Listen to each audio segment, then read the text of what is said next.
Psalms 119:72.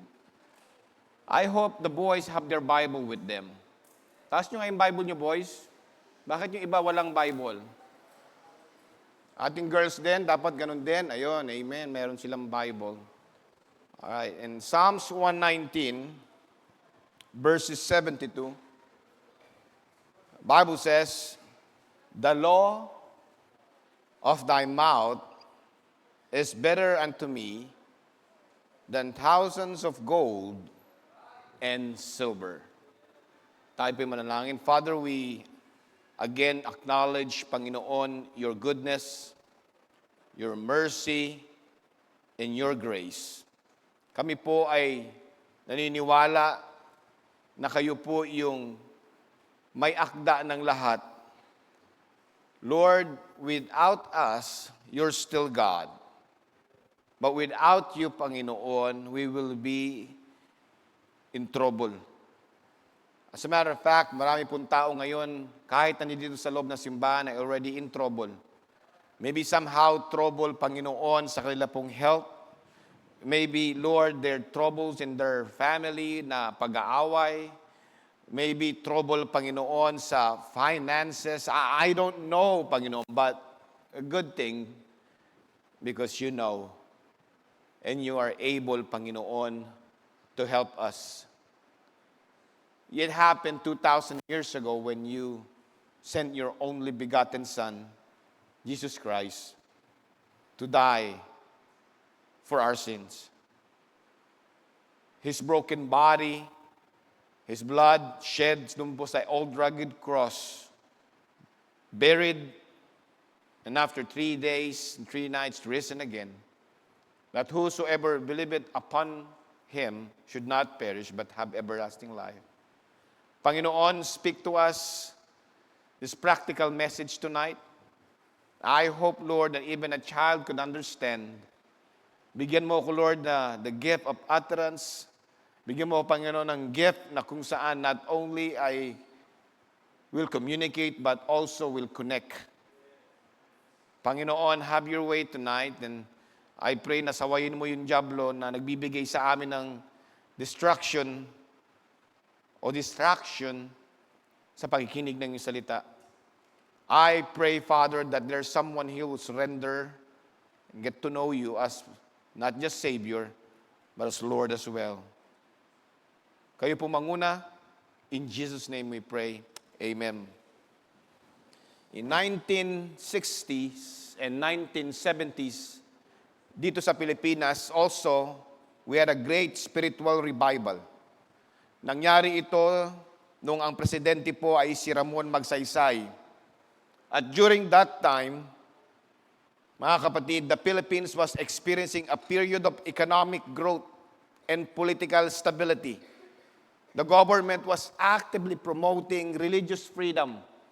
At dahil dito, maraming mga Christian organization o Christian religion nagkaroon ng maraming mga local churches.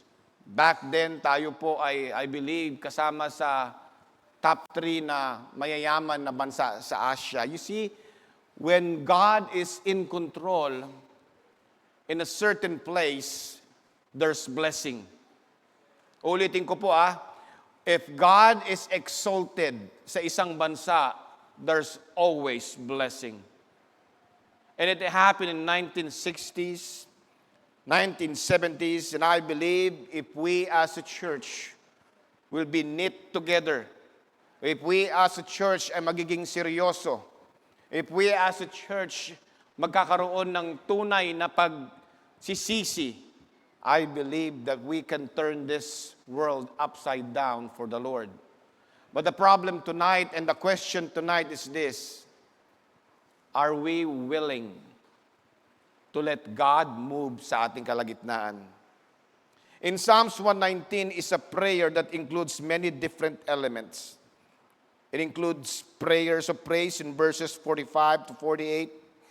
It also provides or declare lamentation sa mga tao na naramdaman ang glory of God in verse 81 to 88.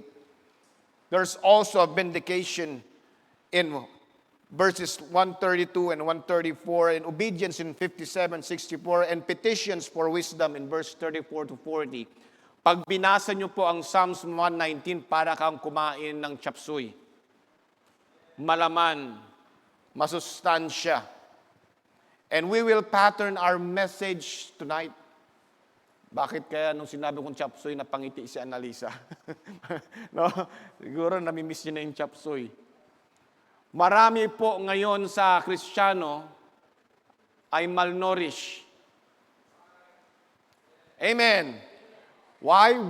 Instead of feasting about the healthy, nutritional Word of God, ang nilalagay natin sa ating bunganga, sa ating isip, sa ating puso ay puro junk food.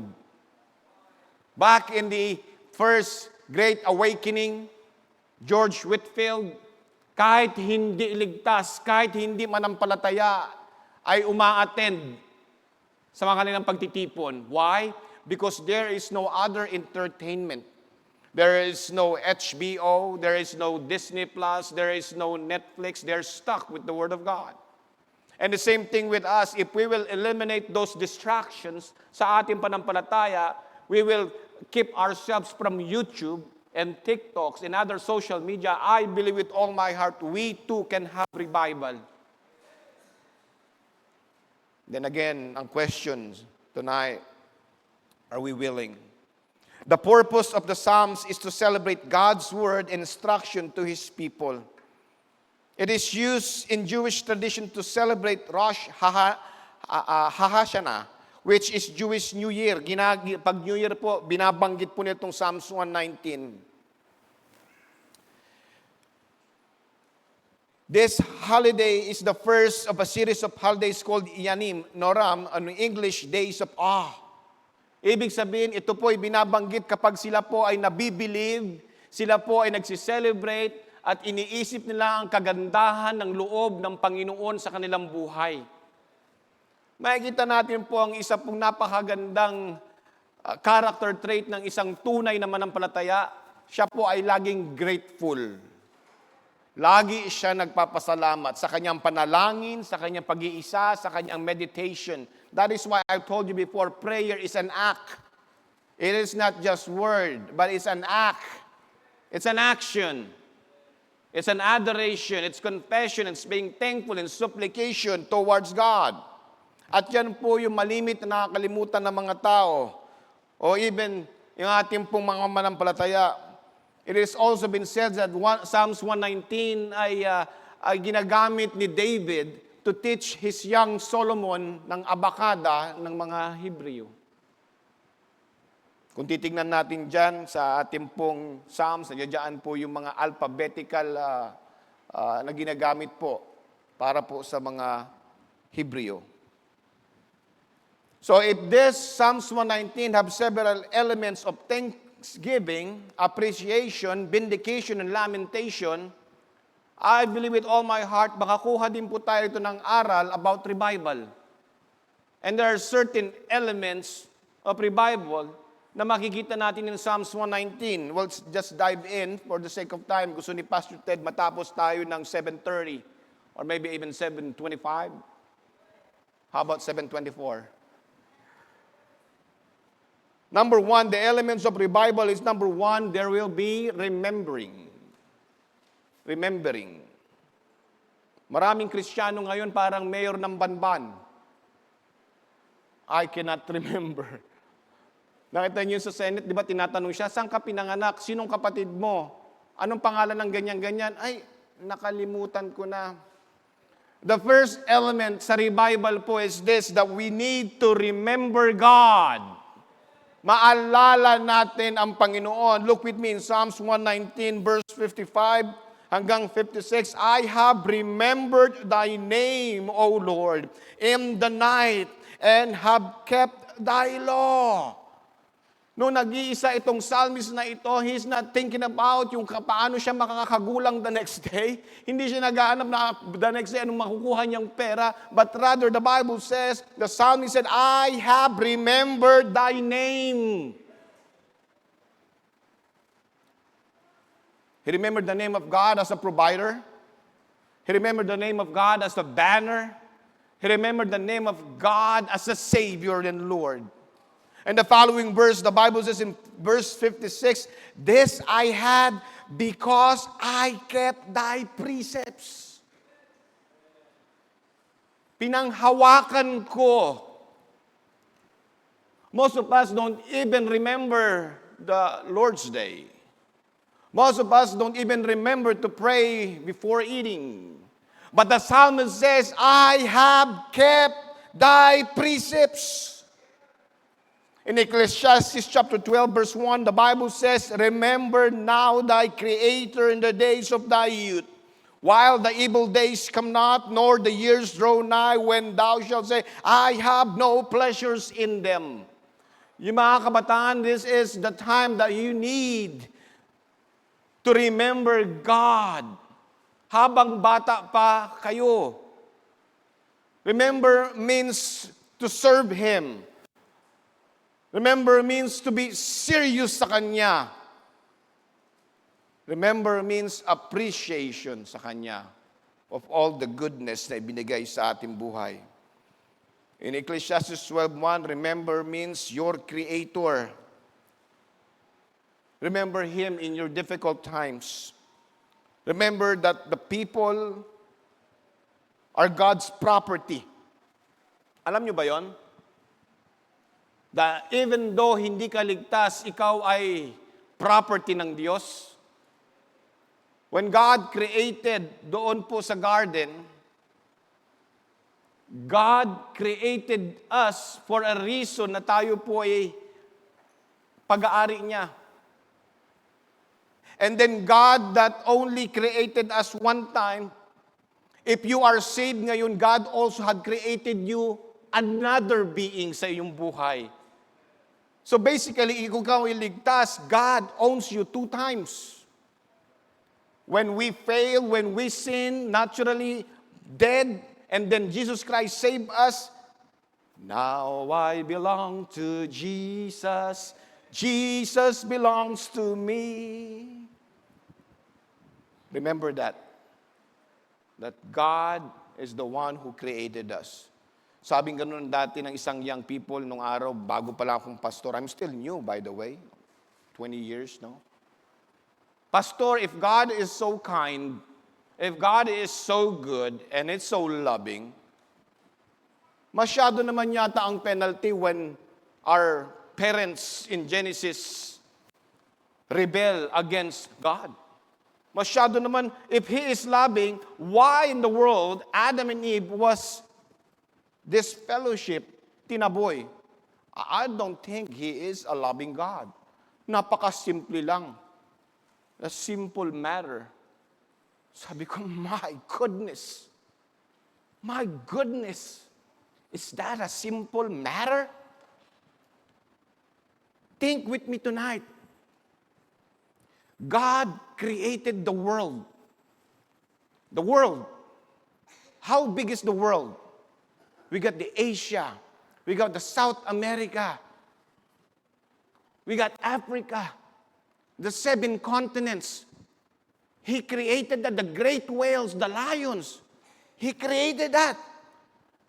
And then this creation was given to Adam and Eve. Basically, they have the whole world in their hands. They're given everything, the creation. And then they only got one commandment. Huwag kang kumain doon sa forbidden tree, forbidden fruit. Mabuti pa siya, isa lang yung commandment. Yung asawa ko sa akin, madaming commandment. Amen, no? Si Adam, isa lang. No? Binigay sa kanya yung buong mundo, and in return, nagrebelde siya. At ang sabi ng Panginoon, the day you eat,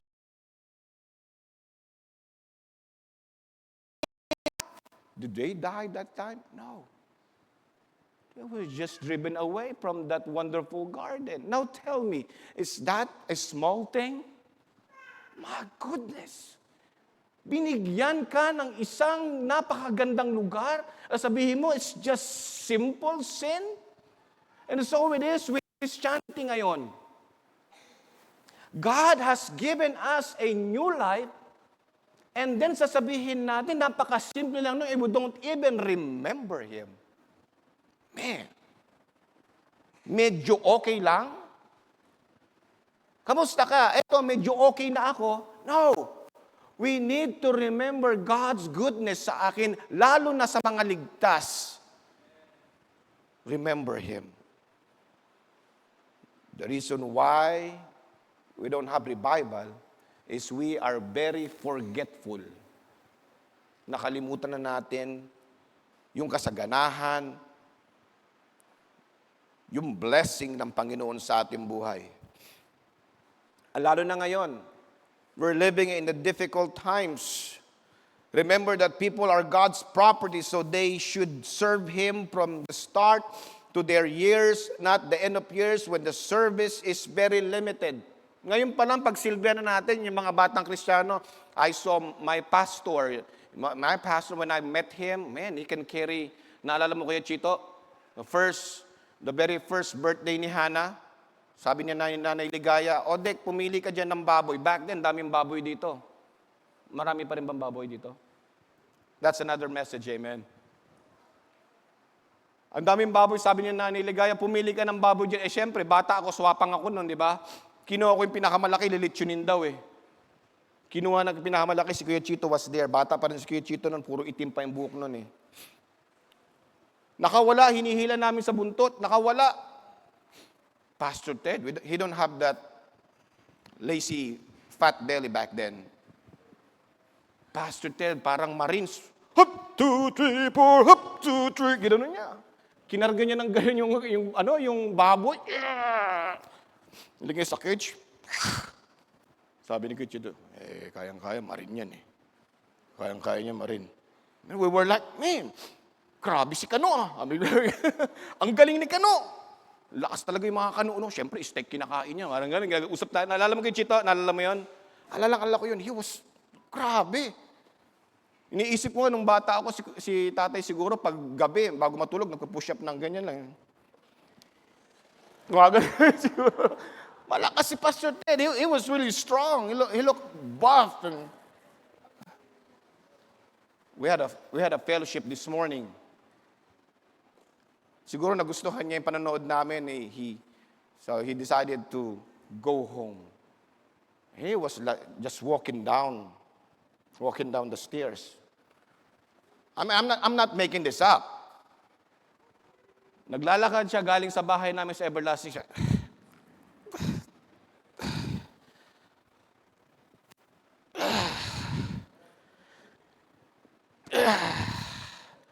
Bawat step niya, hirap na hirap. Parang yung commercial ng Artro. Magaling na ako.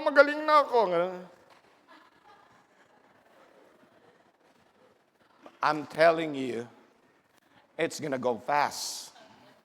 Mabilis ang buhay. Next thing you know, you're like me, you're like Pastor Ted. Mahina na. Remember this. Remember God when you're still young. When you still read the Bible. When you can still run and go places and door knocking, you can still go out and tell the people about Jesus. Kasi pag matanda na tayo, mahirapan ka na. Remember Him. Remember God when you still can. Kaya niyo pa mag-serve. Kaya niyo pa magpunta sa bayan, sa mountains, and then run, and then just serve God. Remember Him.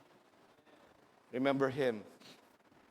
Especially this time of evil days, godless days. Alam niyo ba ang generation natin ngayon, godless na? Yeah. Even the seasoned Christians are acting like there's no God. They forget about the holiness of God. They think that Jesus Christ is a cute rock and roll artist that will understand lahat. No. God is still holy. He was holy in the time of Abraham. He was holy in the time of Isaac. He was holy in the time of Jacob. And He is still holy up to this moment. Remember that. Look with me in 2 Timothy chapter 3, verse 1 to 5. This know also that in the last days perilous times shall come. Godless. mapanganib na panahon. For men shall be lovers of their own selves, covetous, boasters, proud, blasphemers, disobedient to parents, unthankful, unholy, without natural affection, truce breakers, false accusers, incontinent, fierce, mabangis, despisers of those that are good, traitors, heady, high-minded, lovers of pleasures more than lovers of God, having a form of godliness but denying the power thereof. From such, turn away. So, the first element of revival is this: remember who God is. And please stop imagining God. Stop making a God in your mind that He will understand ang ating constant, paulit-ulit na routine as a sinner. Bible says, He will laugh at our calamity. When the time comes, namamalo po ang ating Panginoon. Number one, remember Him. And when we remember Him, just like this morning, sabing ganon ni Isaiah, he remembered God, he saw the greatness of God, he saw that glory of God. Sabi niya, woe is me. The second element of revival is not just only remembering, but when you remember God and you also acknowledge your nothingness, then it's time to repent. Repent. Pagsisisi. And I like it when Pastor Jolan taught this morning sa ating Sunday school. Alam nyo ba, repentance is not an accident. Repentance is intentionally. Pinaghahandaan. Hindi nagkita at nagkataon. Let me see an example. If I have some grudge or problem with my bayaw, which I hope I will not have. Sana hindi. Nag-away kami ni Amar. Nagkaroon kami ng banggaan, nagkaroon kami ng samana ng loob. If I am right with God, the right thing to do is approach Amar. Amar, I am sorry. Will you forgive me? Hindi ko nahihiramin yung pantalon mo na maiksi. Hindi ko na ibalik, di ba? That's how you do it.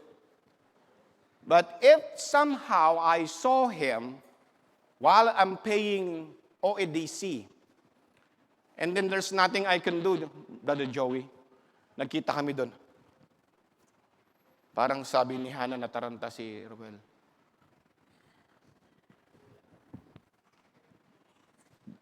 Pasensya ka na. Nakaraan, sorry. That's not sorry. Because it was just an accident. You were in the place at the right time. Nakita mo siya, that's not sorry. Sorry is when you approach effort and you go there and you ask Him, will you forgive me? Let's look at Psalms 119. Psalms 119, verse 36 to 37. Incline my heart unto thy testimonies, and not to covetousness. Turn away mine eyes from beholding vanity, and quicken thou me in thy way. Verse 38, establish thy word unto thy servant, who devoted to thy fear. May paggalang. Verse 39, turn away my reproach, which I fear, for thy judgment are good. See here, nakita natin the psalmist and how he reacted. Paano niya sinabi, nag-pour out ang kanyang damdamin at humingi ng saklolo at sinabi, Lord, ituro mo sa akin kung paano ko alisin yung mga masamang gawain o turn away my reproach, which I fear, for thy judgment are good. I hope all of you adults should come sa ating Sunday school. This morning we talk about Hosea chapter 6 verse 1 to 3. I want you to read that. Let's read that. It says, come. Come and let us return unto the Lord. That's repentance. For he had torn and he will heal us. He had smitten and will bind us up. After 2 days will he revive us. Notice here, there's revival if we come. We come. In the 3rd day he will raise us up, and we shall live in his sight. Then shall we know, if we follow on to know the Lord, his going forth is prepared as morning, and he shall come unto us as the rain. What does rain symbolizes? Life, nourishment, refreshing. What is in sa rain? Water. Water. If you have a dry land, sobrang init ng araw, it's gonna be dry, it would like be cement. But thanks be to God sa rain. Pinapalambot niya yan. Ready for planting.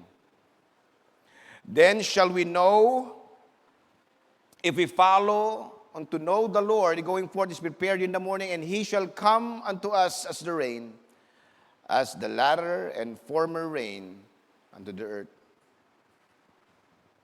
Repentance. Repentance is a change of mind that will lead to a change of heart, and that produce will be a change of action.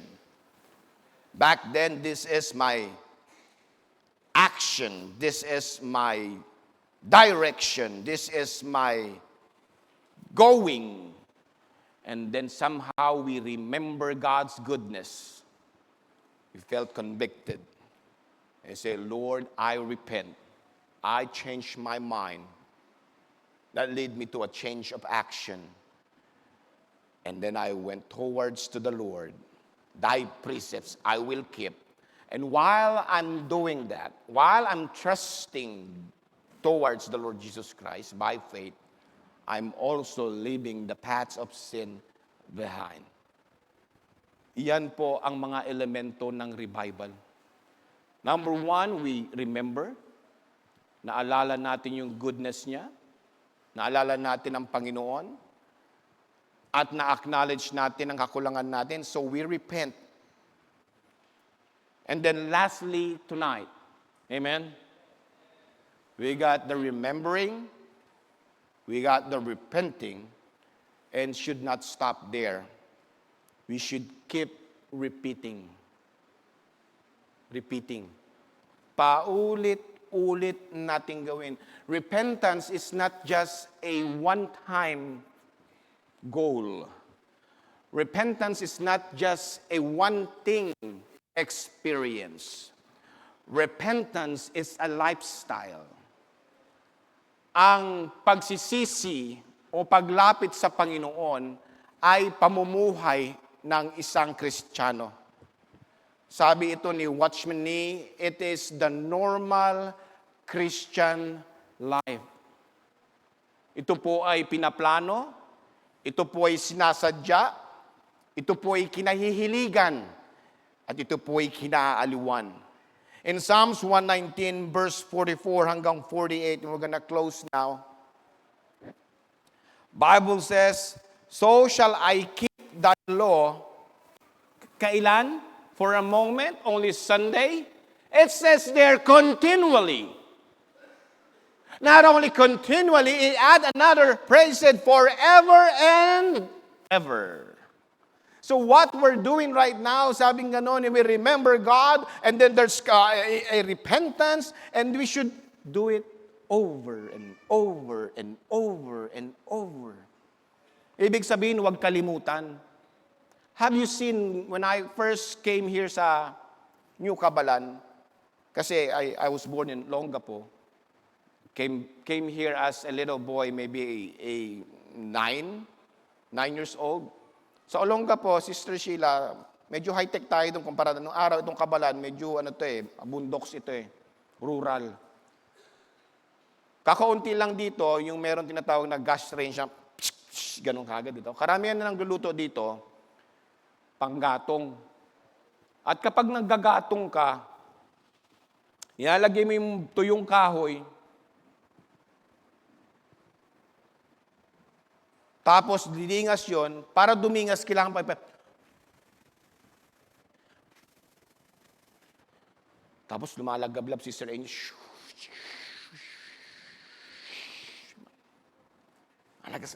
Maapoy.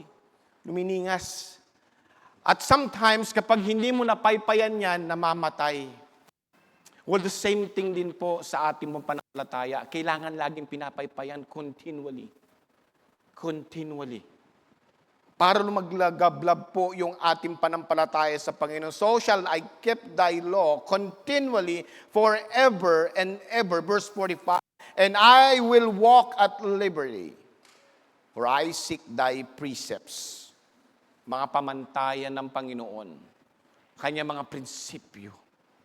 Kanyang mga katuruan. Kanyang katalinuhan. And verse 40 says, I will speak of thy testimonies. Wow. Mag-share. I will speak of thy testimonies. You will advertise the Lord. Look with me. This really struck me. Lalagi ko sinasabi sa mga Bible student. I will speak to thy testimonies also before the kings. Ang mga Kristiyano magaling mag-witness sa mga iniisip natin na mababa sa atin. Madali tayong mag-share ng salita ng Panginoon sa jail kasi thinking we are better than them. It's so easy for us to share the Word of God sa mga nominal na mga tao. But what about rich people? Influential people? They need God too. Huwag natin lagi isipin na hindi tatanggap yan, nai-intimidate tayo kasi mga boss, na-intimidate kasi mga mayayaman. They need God too. And it's part of repeating. Testimonies also before kings and will not be ashamed. Verse 47, and I will delight myself in thy commandments, which I have loved. Yan ang kulang sa atin eh. We lost our first love. We lost our first love. Nanlamig tayo. Parang mag-asawa, nanlalamig. That's not the case with God. Dapat as time goes by, we love Him more and more. May awit tayo, more about Jesus. More about Jesus. Verse 40, my hands also will I lift up unto thy commandments, which I have loved. There's love again. And I will meditate in thy statutes. Kanyang katalinuhan. Not the knowledge and wisdom of this world, but the knowledge and statutes of God. Let us repeat that experience we had in the first day. We had an encounter with Jesus. Tatagalogin ko, Adam, para sinabi niya. Uulit-ulitin natin ang ating mga nadama na mga bagay-bagay na patungkol sa ating Diyos. Sapagkat naalala natin ang kanyang kabutihan na siya'y namatay sa cross, inilibing at pagkatapos ng 3 araw nabuhay muli at maalala natin na niligtas niya tayo. At dahil dito tayo po'y nagkakaroon ng pagsisisi na sinasabi, Lord, hindi kita naaalala at ngayon, Lord, tulungan mo ako na lagi kang maalala sa aking buhay. Nagre-repent ako, nagsisisi ako, and Lord, I pray na hindi ito matapos. Ito'y paulit-ulit kong gagawin. I will rehearse this. I will repeat this. So in that way, hindi kita makalimutan.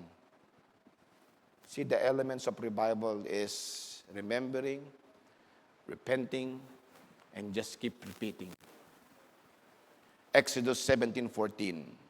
And the Lord said unto Moses, write this for a memorial in a book, and rehearse it in the ears of Joshua, for I will utterly put out the remembrance of Amalek from under heaven. And then alam nyo bang aklat ng Joshua, what Joshua is all about? Joshua is all about, Sister Sheila, a book of victory. May tagumpay. I'm telling you, remember God. Repent of who we are. And just keep repeating it. Day by day. Minute after minute. Months after month. I'm going to close now, amen? But I'm going to leave you with this illustration.